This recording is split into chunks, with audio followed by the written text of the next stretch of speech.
السفة ولا المسفوف الجزائري تتميز به كل المناطق الجزائرية شرقا غربا شمالا وجنوبا، برك تختلف التسميات.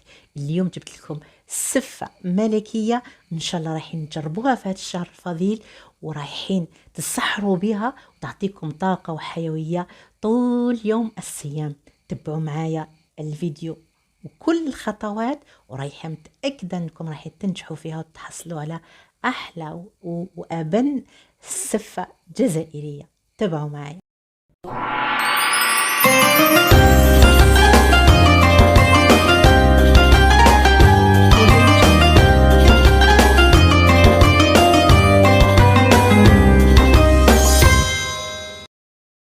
نهاركم مبروك أحبتي، رمضان كريم وكل عام وانتم بخير وصحة وسلامة يا رب العالمين، وربي يتقبل منا صالح الأعمال والطاعات. كما قلت لكم تبعوا معايا الوصفة. أول حاجة بدينا بها هي نجيبوا الطعام تاعنا اللي يكون يابس. أنا جبت طعام نتاع الدار، يعني مفتول في الدار.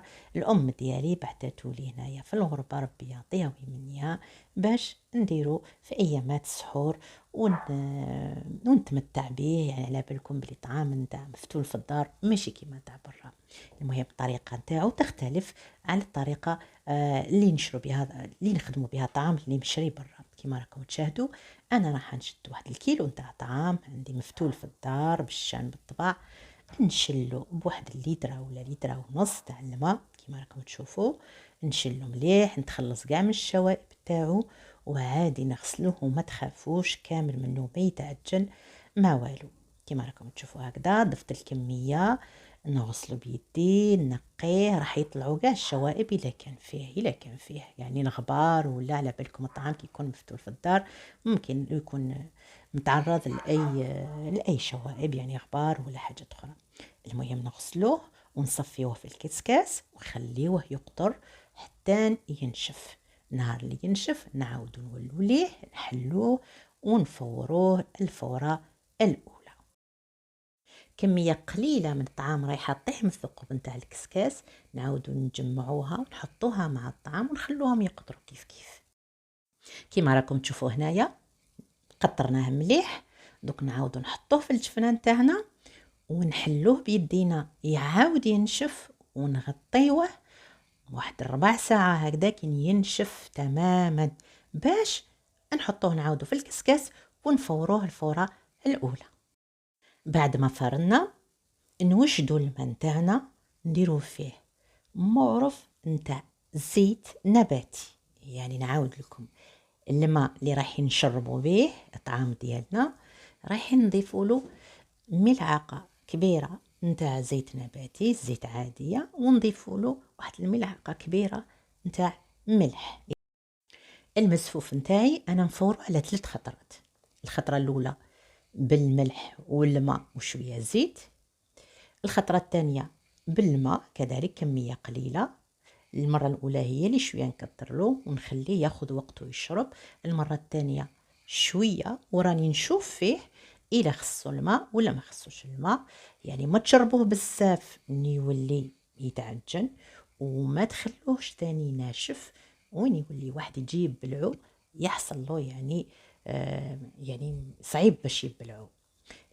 الفورة الثالثة نديرو له نشربوه بكاس نتاع حليب، خليط تاع حليب وماء الزهر، ونضيفوا له واحد الملعقه ولا ملعقتان على حسب الحلاوه. انا نضيف له ملعقه، راح تشاهدوا هذا من بعد. نضيف له ملعقه نتاع سكر غلاس ولا سكر ناعم اللي راح تعطينا البنه. يعني بما انه السفه نتاعنا راح يدخل فيها الفواكه الجافه مع الزبيب ومع العينه يعني البرقوق الناشف، مع المشماش تاني الناشف، يعني هادو كامل يطلقوا الحلاوه. نزيدو حنايا نحليو الطعام تاعنا مغرف ولا زوج نتاع السكر. انا استعملت الفوي ولا المضرب اليدوي كما راكم تشوفوا. هي طريقه سهله، يعني كي يكون الطعام هكذاك سخون خرجتوه من الكسكاس، يعني قلبتوه من الكسكاس، ما نقدروش كامل نمسوه. يعني من المستحسن انكم المضرب اليدوي راح يساعدكم بزاف في المره الاولى، ومن بعد تقدروا تدخلوا يديكم وعادي راح يتحل معاكم. يعني على بالك الطعام لو كان ما نمسوهش بيدينا ما نقدروش نعرفوا له الا خصو الماء ولا ما خصوش الماء ولا خصو يدام، يعني نهار نجو ندهنوه ولا لا. شربته تقريبا بنفس في الكميه اللي كنتوا تلاحظوا فيها نتاع الماء. يعني الطعام نتاعي يشرب مليح.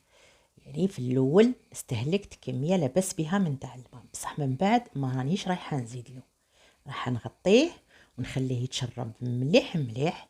يعني في كل مره راح نخليه واحد الربع ساعه حتى لنص ساعه، قد ما شرب مليح قد ما راح يجيكم مزربع. هكذا احنا نقولوا يجيكم حبه بحبه. نغطيوه نهار ينشف لنا نعاودو نحلوه بيدينا مليح ونعاودوا له الفورة الثانية. في هذه المرحلة ما تضيفوش الماء بزاف، يعني حتضيفوا بشوية وراكم تشوفوا. ممكن تضيفوا ترشوه برك وراكم تشوفوا إلا خصو ولا لا. إلا شتوه مشرب مليح يعني غير ما كلاه تزيدوا له كمية كبيرة، يعني راح تكتفوا يعني بالرشان هذا ما كان، وتزيدوا تعاودوا تغطوه. ونفس العمليه اللي درناها في المرحله الاولى ديروها في المرحله الثانيه. ومن بعد كما راكم تلاحظوا زدنا عاودنا فورناه، والمرحله الاخيره رشيناه بالحليب والمازار وضفنا له مغرف نتاع سكر. الحليب انا ضفت قيمه واحد الكاس، يعني 150 مليلتر ما يتعداهاش، وضفت عليه مغرف كبيره نتاع ماء الزهر. اللي يحب يزود يزود، يعني اذا كان عندك الماء زهر قاصح يعني ما كلاه تزودي فوق ملعقه كبيره. وضفنا ملعقه نتاع سكر ناعم كما قلت لكم على حسب البنه، بما انه درنا مكسرات راح نضيفوا السكر. وصلنا للمرحله الاخيره يعني التفويره الاخرانيه، تبعوني مليح. شديت الزبيب نتاعي غسلته مليح نقيته قطرته ودرته فوق الكسكاس، يعني على الكسكاس كطبقة من التحت، وضفت عليه الكسكس نتاعي ولا الطعام نتاعي هذا اللي راكم تشوفوا فيه باش يفور الفورة الأخيرة مع الزبيب في نفس الوقت. الحاجة الأولانية الزبيب راح ينكهنا الطعام ديالنا، يعني الكسكس تاعنا راح يحطوا بنة، يعني ريحة الزبيب راح تطلق في الطعام. ثانيا راح نختصروا الوقت اللي نفوروا الزبيب وحده والطعام وحده، في الفورة الأخيرة نديروهم بجيه ونتهناو. في هذا الوقت رايحين نوجدوا الدهون تاعنا، يعني في الفورة الأخيرة رايحين ندهنوا الطعام تاعنا ويكون واجد باش نقدموه مع المكسرات. من جهة واحدة أخرى خديت كاسرونة حطيت فيها كمية العسل هي نفس كمية الزبدة، وخلط لها شوية السمن، خلوهم يذوبوا على النار قليلة. رايحة نحتاجها مع الآخر باش نسقي بها السفان تاعي اللي راح تعطيها بنة رائعة. خليط السمن والزبدة والعسل وجدته كما راكم تشاهدوا، حطيته على جنب ورحت ندهن في الطعام تاعي اللي فار الفورة الأخيرة مع الزبيب كما قلت لكم، ورايحة ندهنه بخليط السمن والزبدة اللي ذوبتهم. وهكذا باش نكون متأكدة انه كل حبة نتاع الكسكس ولا نتاع طعام قاسها الدهان ورايحة تجي تذوب في الفم، يعني مزربعة. الطعام نتاعي راهو سخون، يعني ما قدرتش خلاص نمسو، نغطيه ونخليه يرتاح شويه برك ونعاود نولي ليه ونشوف ونتاكد الى ليدام، يعني السمن والزبده اللي درناهم دخلوا مليح في الحبات. ونخليه حتى نبداو في التشكيل نتاعو، يعني في المونتاج ديالو راح نتبعوا معايا كامل الخطوات ورايحين نحضروا الحشوه اللي رايحين نديروها مع بعض داخل الطبقات ما بين الطبقات. خديت كمية من المكسرات، يعني مكسرات اللي متوفرين عندكم في المنزل، ماشي شرط ديروا كيما انايا درت الجوز واللوز. المهم اللي متوفر عندكم بالقليل. لما عندكمش المكسرات تشدوا شوية تاع التمر، يعني مدشش ما ترحوهش كامل. شدوا المشماش التمر العينة إلى كاينة.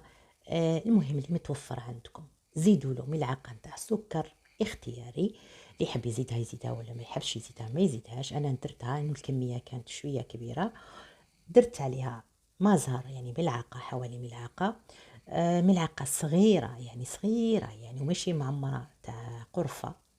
وراح تخلطوا هاد المكونات كامل، وراح تكون عندكم حشوة رائعة. راح تزيد بنة على بنة للسفة نتاعنا. وصلنا لطريقة التشكيل، هي سهلة كما راكم تلاحظوا، يعني الصورة راح تعبر عن نفسها. رايحين نديرو طبقة بطبقة، يعني راح نديرو 2 طبقات نتاع الحشو و3 طبقات نتاع الكسكس، يعني تاع الطعام ديالنا. وفي كل مرة رايحين نضغطوا على الطبقة الأولى نضغطوا جيدا، هي القاعدة، نضغطوا جيدا ونزيدوا بالأطراف بالملعقة بوسط الملعقة.